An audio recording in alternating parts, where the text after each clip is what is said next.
For today's episode, I am very grateful for an opportunity to dig in with higher education enrollment challenges, because I think there's just always a lot of noise around things like enrollment cliffs and demographics and all these other sort of forces. But I think just kind of really digging in with what's going on, what we can do about it, because as an eternal optimist, I think any challenge, any problem is an opportunity, for sort of innovation, for pivots, for all those sort of things. So really appreciate our guest, Lisa, here for joining us to have this conversation. So Lisa, if you want to introduce yourself, give your brief intro, and then we'll get into our conversation. Absolutely. Thanks so much for having me. It's great to be here. I'm Lisa Keegan. I currently serve as Vice President for Enrollment Management at Bucknell University. I'm over admissions, financial aid, and our Center for Access and Success. I've spent close to 2 decades in higher education in a variety of roles and have been in my current role for 3 years now. I joined July 1st of 2020, an optimal time to start a new job. In a new place. Yeah, I know it's funny because when I was doing a little bit of my research and everything, like the announcement, it's just sort of like, okay, just general Google search, see stuff from your background and everything. Like it was published March 10th, 2020, and I'm like, oh my god, they were right there, just maybe being like, this COVID thing might be changing the game here. Yeah. So interestingly enough, I think my announcement came out March 10th, and I think it was March 13th that Bucknell sent an email to its students saying you're on spring break and we're closing the university for the rest of the semester. So I thought my announcement was a really big deal. Little did I know institutional leaders were behind closed doors making much more important decisions than hiring me. So it was definitely an interesting time, and coming up to see the campus was the last time I traveled for, at least 18 months, if not 2 years. Yeah. Mm-hmm. Yeah. Because that certainly, just the dynamics at play now, and I think, as we're recording this, and it's a whole other conversation, but like the national emergency in the United States for the COVID pandemic is over officially, but certainly, the virus is still with us. So like there's still a lot of public health sort of dynamics at play of sort of being considerate of people's needs or preferences, but just like it obviously set us on the course of sort of the new kind of hybrid reality for all of, life and higher education specifically. So with all of that, so we're in sort of this, I will say, emergent place of sort of, breaking free of the protective cocoon of, isolations and quarantines and all these sort of things. And like I said, there's sort of all these sort of zeitgeisty things in the air about higher education right now and its challenges and enrollment cliffs and all those sort of things. But from your point of view, like what are the kind of current events that are sort of maybe most important from your point of view affecting higher ed enrollment right now? Yeah, absolutely. And it's interesting to kind of start with the pandemic because it was such a disruption to everything that we did in enrollment management. And I wasn't shy in saying that and sharing that broadly, right? Yeah, there were pre-pandemic issues that we were concerned about, looking ahead at the enrollment cliff that, is projected to start in 2025. And then suddenly the work that we do is completely disrupted, right? Students couldn't access test centers to take tests. That's the way that we would be connected with them. And, through a search process, they couldn't visit our campuses. And I start off with that because with disruption comes innovation, right? And it gave all of us an opportunity to think outside the box and move us forward in ways that were really unexpected. And so as we are moving out of that national emergency, it's allowing us to focus on those emerging issues that we knew were coming pre-pandemic, but those that we're discovering now, right? So yes, enrollment cliff. There's a lot of noise out there. Is it real? Is it happening? Right? We do know that high school demographic populations are changing. We do know that there were lower birth rates in 2007, 2008, and we're seeing those now. We do know that high school populations are shifting geographically, and we've already been experiencing that.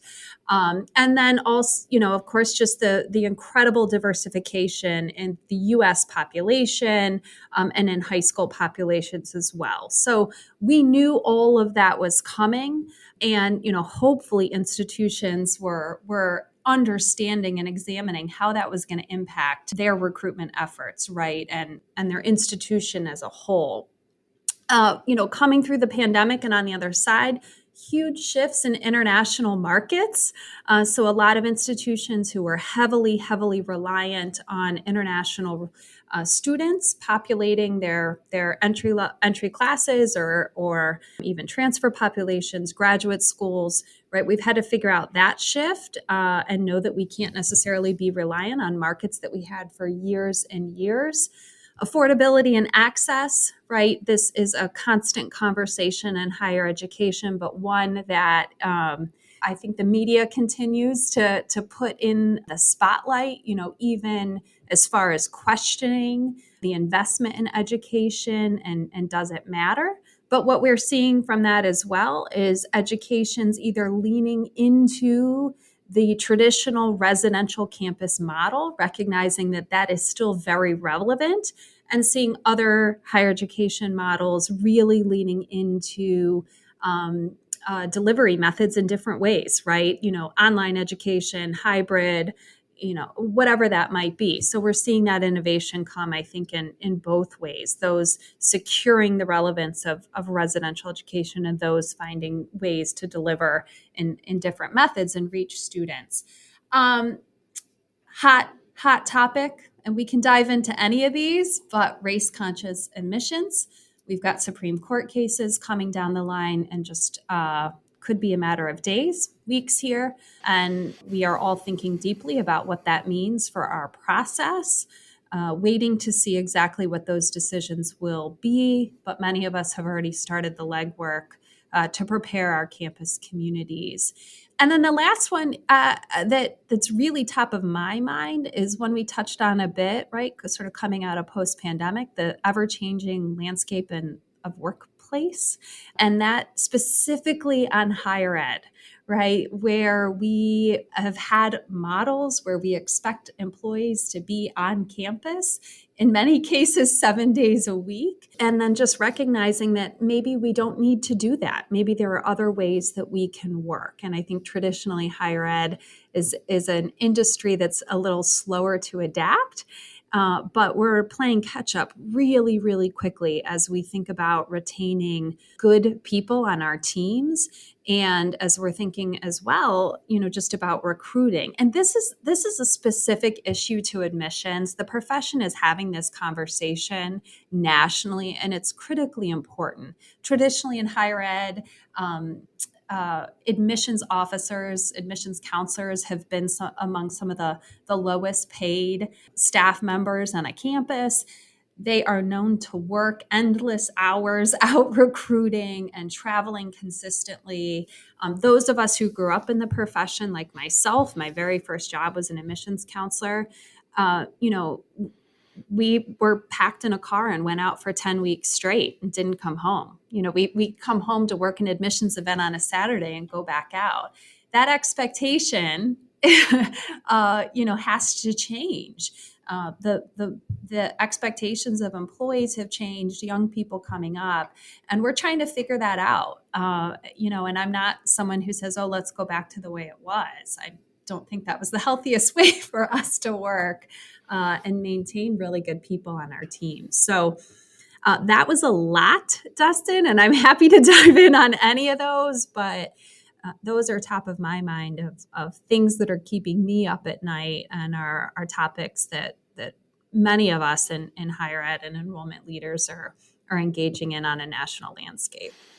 Think a lot about a soundboard mixer where you've got all these sliders that you can kind of go up and down, where it's like, how much do you kind of toggle any of those things of, how do we change fundamentally what we're offering, the modality of what we're offering as an institution, in tandem with, reaching out to students in different places in different ways, or, those sort of things. But even just like the idea of okay, are we going to have a bunch of road warriors, spreading the good word about, the institution, or would we leverage their time and skill sets in other ways to try to recruit students and everything? So it's all of those things I think are kind of intertwined and sort of impacting one another. And I think we'll probably touch on a lot of them through the conversation. But I think with all of that, that is sort of the day to day, the problems and sort of decisions that you're making.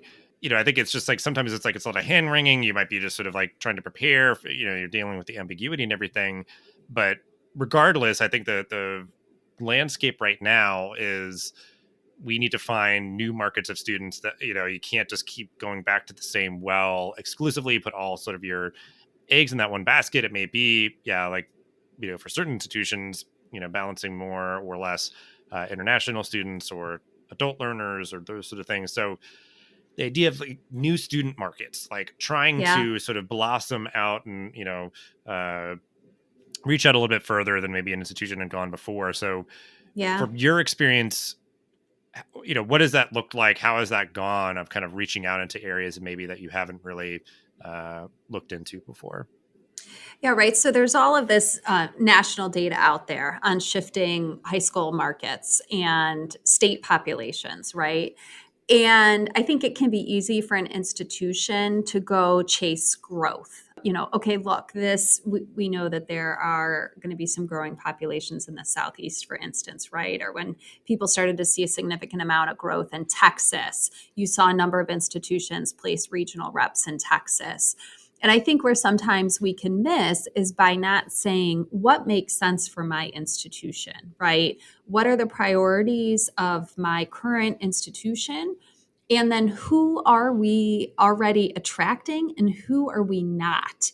And then build strategies to start to build out those markets. So I think that's really important to align the expansion of markets with, again, those institutional priorities and thinking deeply about who is going to be attracted to what your college or university offers.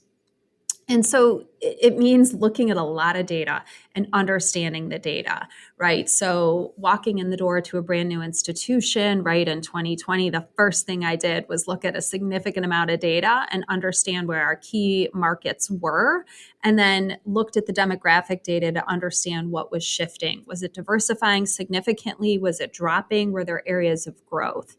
And then compared and took a look at, okay, if we're getting, X number of applications from school A, school B down the road looks pretty similar.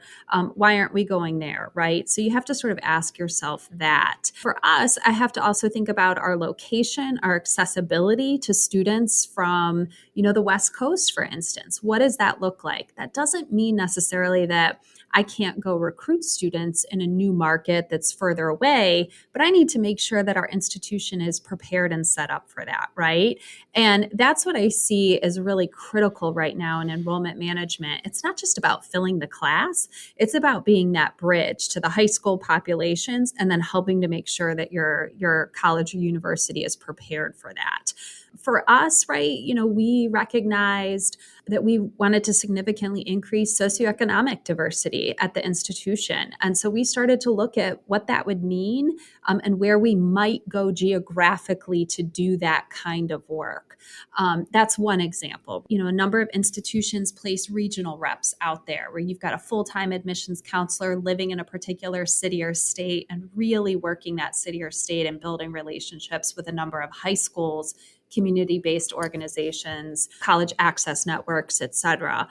But again, you've got to be really intentional about that work and make sure that you're thinking about pathways for those students to come to your college or university.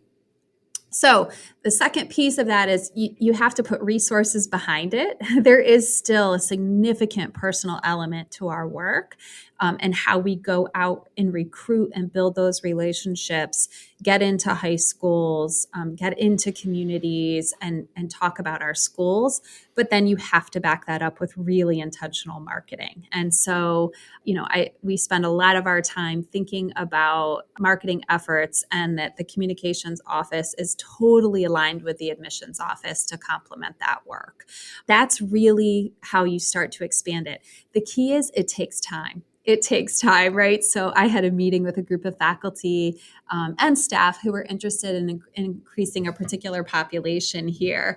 And they said, how could we get X number of students by next fall? And I said, yeah, it doesn't happen that fast because our work is still very much relationship based.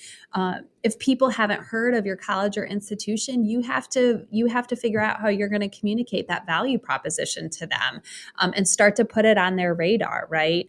And that takes a little bit of time to start to grow those new pipelines, but it's critical work. And I hope the key takeaway is not just to chase after what every other school is doing, but use data to really think intentionally about what's going to make the most sense for your school. In higher education, it's almost impossible to truly stand out. Ologie gets it. As a branding and marketing agency that focuses on education, they understand that what makes you authentic is also what makes you distinct. Ologie offers award-winning creative, smart strategy, innovative thinking, and expert digital marketing. Most of all, they'll help you connect with your audiences, bring your stakeholders together, and achieve the results that matter most to you. Want to find out more about how you can build a compelling brand or campaign? Visit Ologie.com. That's OLOGIE.com and mention that Dustin from Higher Ed Geek sent you their way.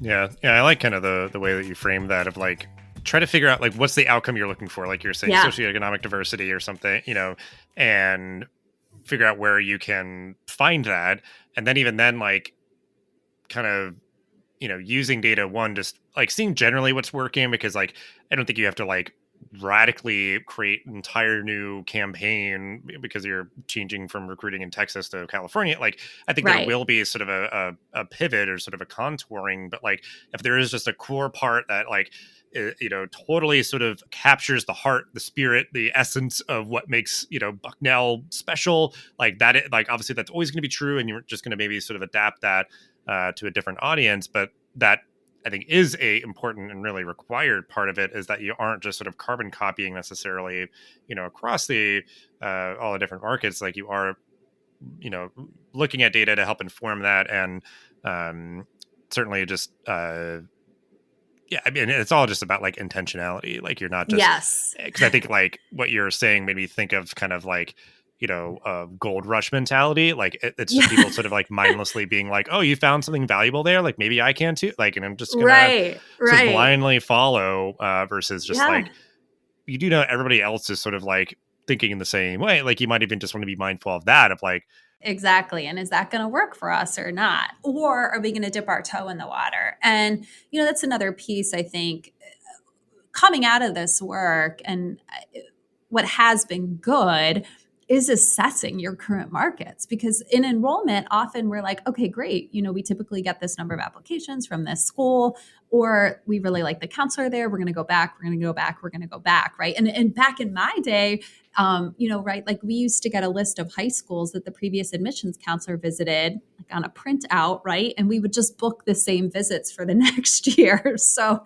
this work has really transformed to be far more data driven, rather than just looking at where that population growth is. It's got to be really, really intentional, or it's not going to work. And then also willing to change, right? So just because we've done it the same way over and over again, and that's where that spirit of innovation, I think, really was proven and came, was accelerated, I should say, during the pandemic. We just had to do things really, really differently, and that's been, I think, that's in a way, not that was a good experience for anybody, but in a way has helped us, particularly in enrollment, say we can reach new audiences in ways that we never have, right? So a lot of us started to do like virtual tour platforms and figure out what that might be.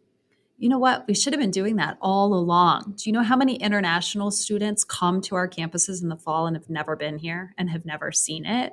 Right. So the fact that we've thought about a way that they can get a feel for our campus before they show up here, that's something we'll continue to do forever and ever. Right. We offer a driving tour at Bucknell. Then all of a sudden we went, oh, could we do that in multiple languages? How can we make that more accessible for people? It's something that we likely should have done all along. So, yeah, I think that intentionality and that assessment and just thinking about ways that you can show your campus or tell your university story in new ways is just so important. And it's hard to break through the noise, right? There's this notion that we all have the same view books. They all look the same, happy people on a beautiful campus, right? How do you really distinguish yourself? And that's been an interesting and fun challenge to think about, particularly when we couldn't bring students to our campus. We couldn't run campus visit. I kept saying, well, how do we help students feel what we are? Because you always hear students step foot on your campus and they know if it's a yes or a no, right? Often before they finish that tour. How do we replicate that, right? That's something that's been a challenge for us for years and years and years. And we've had to really think about that. And we haven't talked about it yet, but that's also where the power of social media comes in to play. And we've really been doing that here, turning over our social media channels to students to show what it's like a day in a life. And it's fascinating how impactful that is. I was a little terrified when we first started to do that, especially when my colleague and VP of Communications said, we're going on TikTok. I went, what? Then I got TikTok so I could see what we were putting out there. Yeah, but one of our most watched TikToks was inside of a residence hall. No surprise, right? No surprise. People want to know where they're going to be living and what that experience is going to be like. So, yeah, I mean, I think that's some of the good that's come out of all of this. Well, yeah, I mean, it's just, broadly to that point, like the question of being like reaching into new markets. It's like it's a varied approach of just, depending on the market, the audience, the people, the potential students that you're looking for. Like there's just a lot of dynamics at play of, how you're using or how you're doing it, what tools you're using and all those sort of things. And even just that, something that I always sort of fall back on is like, the investments that you're making and sort of like your sort of digital footprint as an institution, your digital marketing and outreach and virtual tours and open houses or anything else. Like, it helps certainly with, an international student population, but it could help with like, commuter students if it's just like it's a bad day, it's tough, yes. And those sort of things, or certainly just out of state students. If they're a fully online student and you're doing recruitment, it could be like, we know these are super effective things. Obviously they wouldn't even know what a residence hall looks like, but like just taking that core ethos of like, we want this student to feel the spirit of our institution, feel like they're part of the family, even though they live in Montana and we're, in Pennsylvania.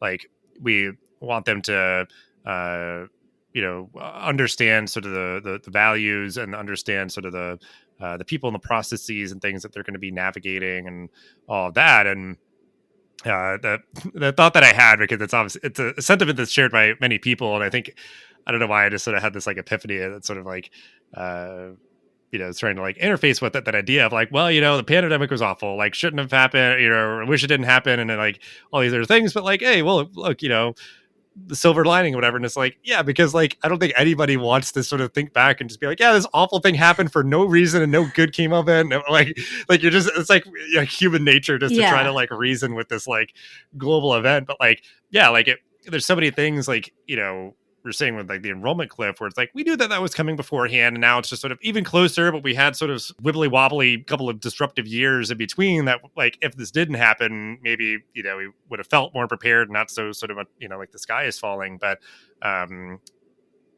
honestly, it's like, I think we're in a better position to deal with that and any other sort of variables of just, changing student preferences and, everything else, given the sort of accelerated rate of change that happened in terms of kind of the hybrid frontier that we're now all sort of understanding is ahead of us. But a quick kind of follow-up question that I wanted to ask too, because I realize it wouldn't be something that you're like making the decisions on, but you may sort of advocate for, because I think everything that you're talking about is very like process and sort of outreach driven things that you're doing, you and your team are doing.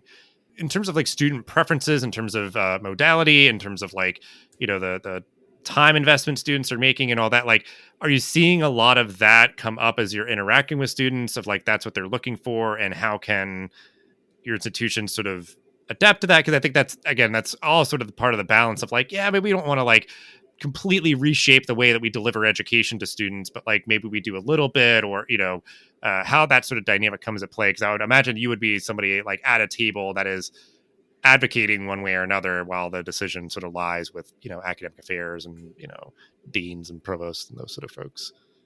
Right. Yeah. So, it's probably been, gosh, 5, 8, could be even 10 years with the emergence of MOOCs, right? Sort of, right, that open online access to courses.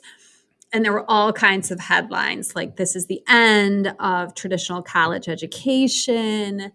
All of these colleges and universities are going to close, and you're going to be able to take classes from the very best institutions worldwide. And that's what, higher education is going to mean and move to.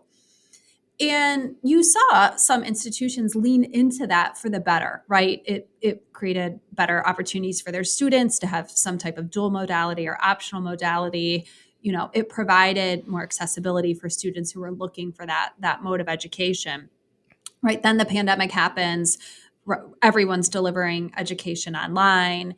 A lot of lessons learned through that. But yes, for us institutionally here, what we recognized was that demand for in-person residential education in a very traditional model, right? That makes sense for my institution here at Bucknell.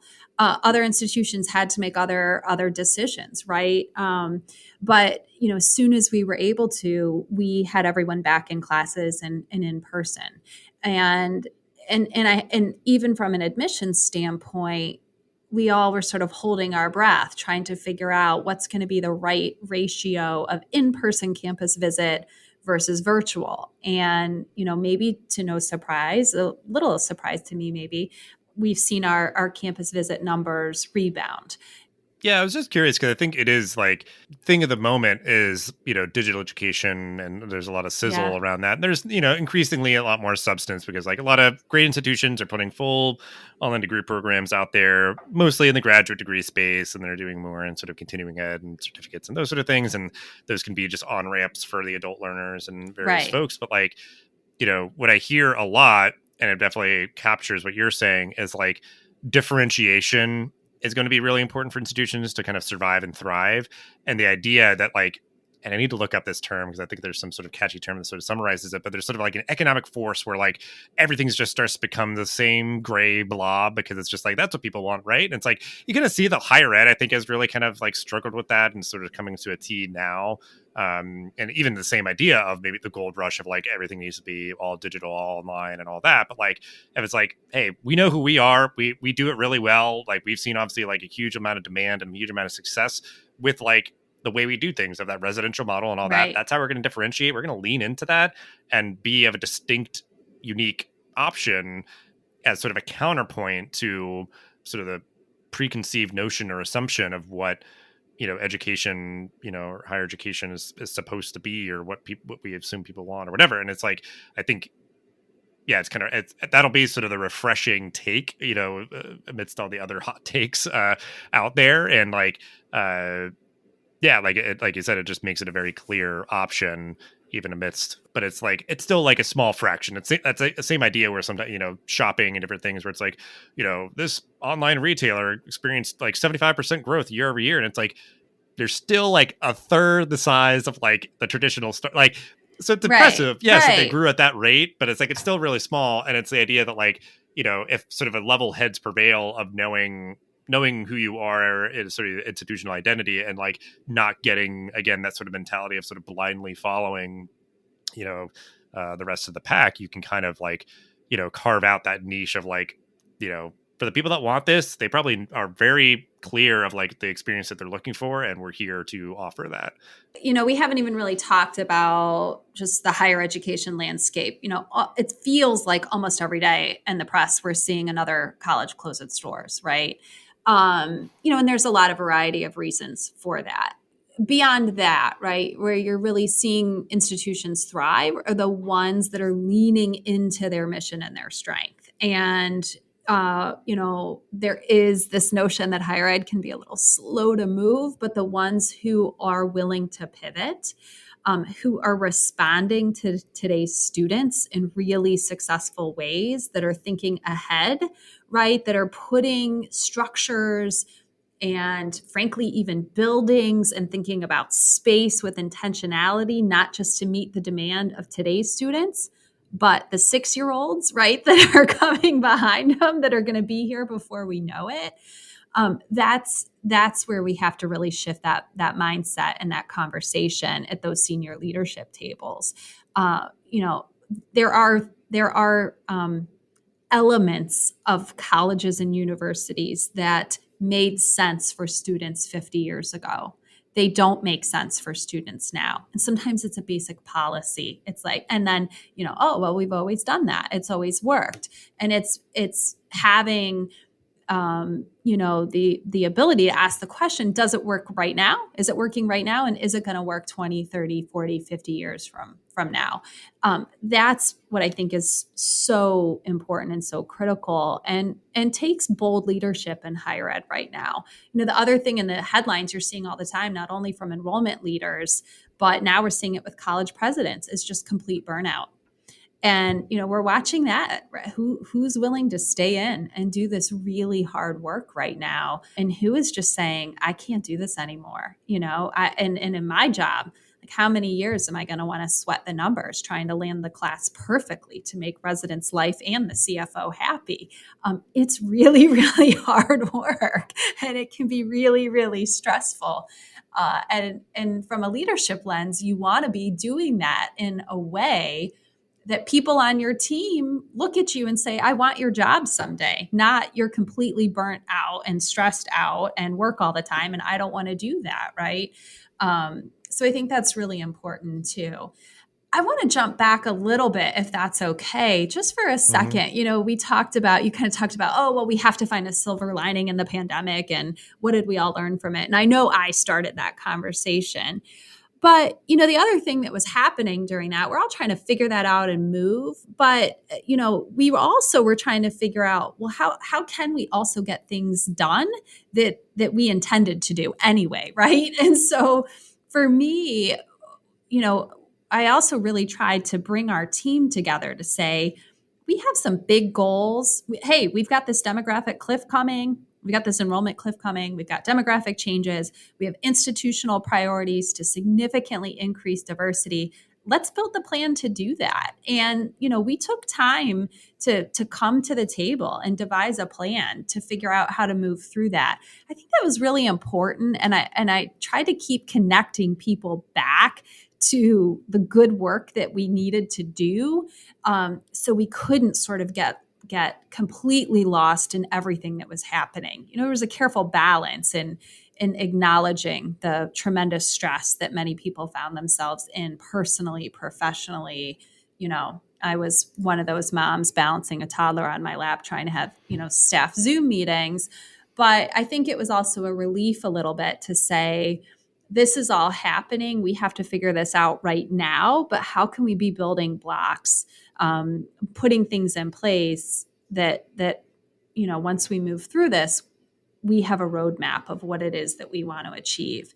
And I think we're seeing that right now in higher education. I know for me professionally, there's a lot of excitement, like, okay, let's go.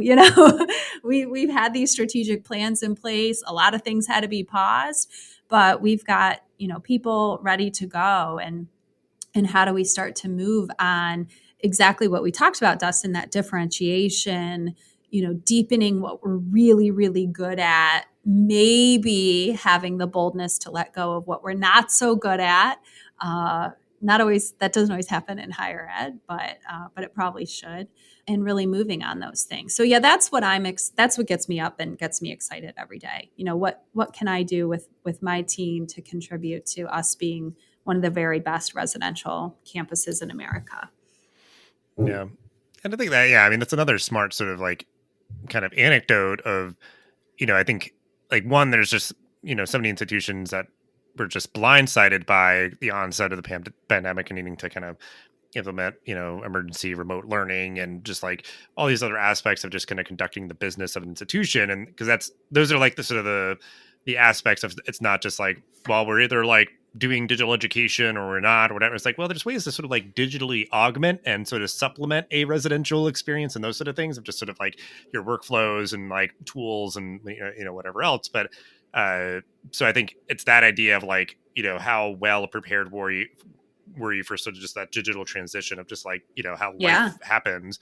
But then during it, if people were just sort of like throwing things at the wall and seeing what sticks, it's like you can try to like temper that kind of like anxious energy with the ambiguity of like a moment with that sort of like, well, let's kind of like peer towards the head, the horizon where we like, you kind of, we have known for a while of just some sort of impending difficulties with, Right. demographics and everything. So that idea of like, yes, we obviously need to sort of like live in the moment, but also try to plan at least like a little bit ahead of the future, because I think it's just that idea of like institutions that kind of just keep getting like battered by like the moment and they're always playing catch up. It's like if you can kind of try to carve out, that space to have those plans and everything, where it's just like obviously like enrollment is going to be that kind of like, tip of the spear that is hitting that enrollment cliff head on, and then it sort of ripples out throughout the rest of the organization. It's like, if we're able to sort of sit with this and anticipate it and try to build out some plans and things like that's time well spent versus like it just hits you and you're sort of like dazed and confused and sort of like just trying to get your bearings. So I like that advice a lot, but yeah, I mean, and I think we've kind of talked about this last question that I had, so maybe I'll kind of like sort of skim by it of like, just how you're sort of navigating these struggles of this moment and everything. And I think you've given some great advice, and then it will, have an opportunity for a call to action, final thought as we wrap everything up. But maybe, advice for other like resources and things that are helping to sort of inform your perspective, your work, or, just are helpful for you generally that we can refer people to. Yeah. I mean, from an enrollment standpoint, gobbled up both books by Nathan Graw on the shifting demographics and high school populations. But I have to say right now, I'm spending a lot more time personally reading books about different aspects of leadership, because the workforce is changing so drastically. Wanting to make sure that we're retaining really, really good people and that we're attracting people into our teams that maybe haven't been interested in this work before is really important. So for me personally, that's where I spend a lot of time. I do a lot of reading on headlines and what's happening in higher ed nationally. I think anyone at an institution wants to know what are best practices out there, what's working, what's not, what are we seeing. I try to not listen to a lot of the noise that's in that as well. But yeah, that's where I'm spending a lot of time. I just finished The Servant by James Hunter. Just read a really interesting book called The Permission to Feel, which I think is really important for leaders right now to read and glean from. I took a lot as not only a leader, but a parent as well. I loved Daisy Auger Dominguez's book, Inclusion Revolution. A lot of really great tips on how to infuse DEI into your leadership and into your workplace, which is more important now than ever before, and is going to be key aspect for successful leaders moving forward. Anybody can kind of get like lost in the weeds of like, I guess like higher ed, it doesn't have as much of this problem as I'm sure like other fields might, of just sort of like, the continual onslaught of like news. Like I think we have our fair share and you can kind of get lost in it. But that idea of like, yeah, do that, but also just like read a good book about like how to be a good leader, which like it can have applications in your personal life and just, being a better human and those sort of things. And I appreciate a couple of, specific calls out for folks to, add to their reading lists and everything. But so yeah, we have that in higher ed. We have those headlines every day of what's happening on some other college campus. And, we have to take all of that media with a grain of salt, right? There's some good things in there, like I said, about who's doing what really, really well. And then there's also just the drama happening on a campus that makes the national headlines, which is challenging too. Yeah, and I guess we do have all that. Yeah, I guess I say that because one, I'm thinking more so of like politics. Like feels like it has so much of sort of this like vortex that'll just pull you in, you'll get lost in it. But then like, we have that in higher ed right now too, like, right? How they're leaning into what can be taught in public institutions. Right. I mean, I ingest like, rocky landscape right now. Yeah, because like I ingest like my fair share of like a couple of like Pod Save America like political podcasts and stuff, and they're very sort of like this is just like what's happening today, this week, whatever, and then I'll get pulled in for stuff in higher ed where it is that sort of like the latest drama on whatever given campus, and I think like respect to like the journalists who are like giving like the full context, but there's an idea where it's just like, oh, this is just like a thing at a campus. Like you have to kind of like, shake it off sometimes if it's just sort of like, okay, I'm really getting pulled into this like one thing where it's like, there may be some relevant actionable things, for my institution as well. But, the same way that I would think about politics, because like I've thankfully been able, I think, to achieve a healthy enough balance of not getting like stuck in the fray of like all that kind of stuff. But it's like, yeah, I'm getting those like daily emails from any of the publications that have got all these sort of things going on, and it's like it's just like just click on what grabs my attention. But it's like, man, they're like, this is all pretty fresh stuff, or the next chapter in a continuing story of one thing or another. So yeah, you kind of have to figure out what that balance looks like for you. But it's like, don't just completely ignore everything that's going on, but yeah, just try to keep a healthy, diverse diet of content and things that are going on. But so we will conclude as we always do. If you do want to just share a final thought or call to action on this topic for folks listening, I feel like we covered a lot of ground. At least just sort of acknowledgments of kind of all the complexities and things that folks in enrollment management and missions are dealing with. But what are sort of parting words that you would like to wrap up the episode with? Earlier, I said there's no more important time for bold leadership in higher education. And I really, really believe that. And I think if there are young higher education professionals listening, I would beg you to stick with it, right? To find a campus that really aligns with your values, that's doing good work, that you feel like you can lean into. And for myself, on the hard days, right, sweating the numbers, trying to make sure we bring in the class, I always try to come back to the heart of what we do. And it is about the power of education. It's transformative for students and families.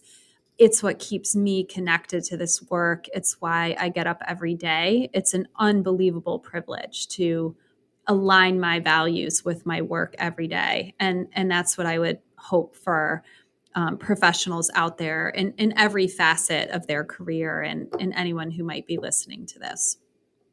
Great call to action, because I think, yeah, that core that can inspire you, can push through those hard times, and certainly those harder times should hopefully be fewer than the good times and the victories and the wins and the milestones and everything. But like, it's the same idea of kind of having that North Star, that mission, whether it's an institutional mission, your department mission, your personal mission, professional mission, whatever it is, like if you're always kind of striving towards that, it still allows you to kind of zig and zag and adapt and do whatever. But if it's like, yeah, like I chose to work in admissions for X, Y, or Z reasons, increasing access to high quality education and doing whatever, it's like you can adapt to the moment, adapt to the needs, and different things like that to increase, accessibility and all this sort of thing. So, yeah, great parting words to sort of have people sit with and marinate on, and, have ways to connect with you and keep the conversation going if folks so choose it. But just thank you so much for all your, your advice and expertise and your time. And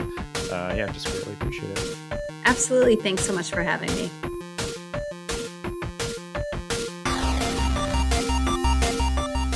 Hey, all, Zach here from Enrollify. If you like this podcast, chances are you'll like other Enrollify shows too. Our podcast network is growing by the month, and we've got a plethora of marketing, admissions, and higher ed technology shows that are jam-packed with stories, ideas, and frameworks that are all designed to empower you to become a better higher ed professional.